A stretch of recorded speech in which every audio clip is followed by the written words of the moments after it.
যেই সকল জিনিসগুলো দেখে গরু ক্রয় করলে খুব তাড়াতাড়ি মোটা হবে, অল্প দিনের মধ্যে আপনারা গরুগুলো মোটা তাজা করতে পারবেন এবং অল্প খাবার খরচা দিয়ে কিন্তু মোটা তাজা করতে পারবেন। দেখবেন যে ভিডিওতে অনেকে দেখায় যে আমার গরু অল্প দিনের ভিতরে মোটা তাজা হয়েছে, কিভাবে সম্ভব? কারণ খাবারটা তো আসি, এর বাদে আপনার গরু কেনার ক্ষেত্রেও কিছু জিনিস আছে, কিছু ক্যাটাগরি আছে, এইগুলো দেখে আপনার গরুগুলো ক্রয় করতে হবে।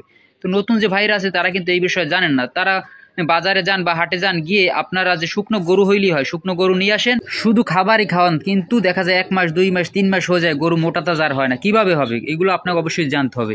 তো বেশি কথা না বলে মূল কথা আসি। আসসালামু আলাইকুম, আশা করি সবাই ভালো আছেন।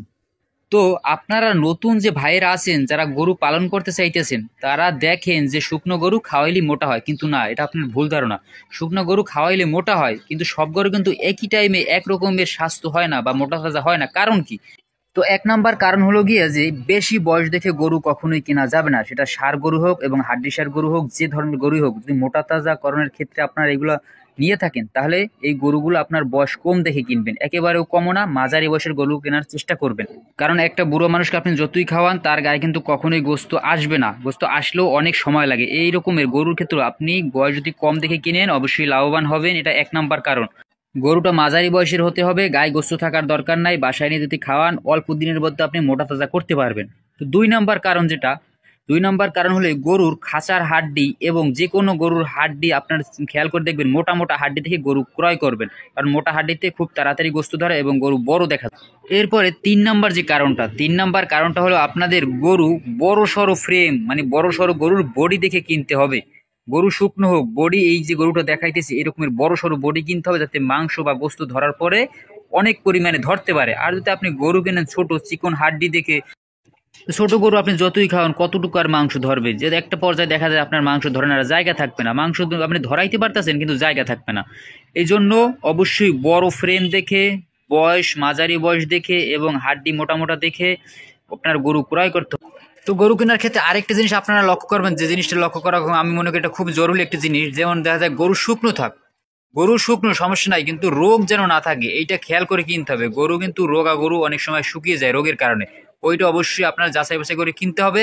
গরু শুকনো না খাওয়ার কারণে বা শীতের কারণে গরু শুকনো হয়েছে, এটা অন্য বিষয়, কিন্তু রোগের কারণে যে সব গরু শুকনো হয়েছে, ওই সব গরু কিন্তু আর স্বাস্থ্য হবে না, কখনই হওয়া সম্ভব না।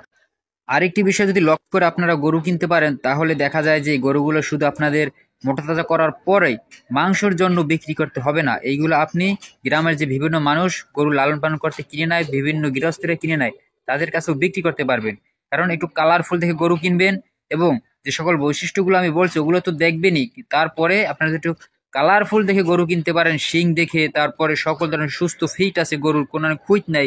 দেখা যায় অনেক গরুর শিং একটা ভাঙা আছে, বা অনেক গরুর শিং দেখা, অনেক গরুর লেজ নাই, এই সকল কান কাটা, এই সকল জিনিসগুলো যদি আপনারা খেয়াল করে কিনতে পারেন, তাহলে এই সকল গরু আপনারা যখন মোটা তাজা করবেন, তখন আর হাটে বা আপনার মাংসের জন্য এগুলো বিক্রি করতে হবে না। এগুলো মানুষজন লালন পালন করার জন্য নেবে। এই জন্য এই সকল জিনিসগুলো আপনারা অবশ্যই খেয়াল করে গরু ক্রয় করবেন। তারপরে বাড়িতে বা খামারে নেওয়ার পরে আপনারা গরুকে সুস্থ করবেন, রিল্যাক্স করতে দিবেন। তারপরে কৃমির ঔষধ, তারপরে লিভার টনিক, জিঙ্ক, তারপরে যেসব ধরনের ভিটামিন আছে, কি কি জিনিস বা কি কি ভিটামিন আপনারা খাওয়াবেন, এই বিষয়ে আমি একটা ভিডিও আগে দিচ্ছি, তারপরও আরো একটা ভিডিও দেব।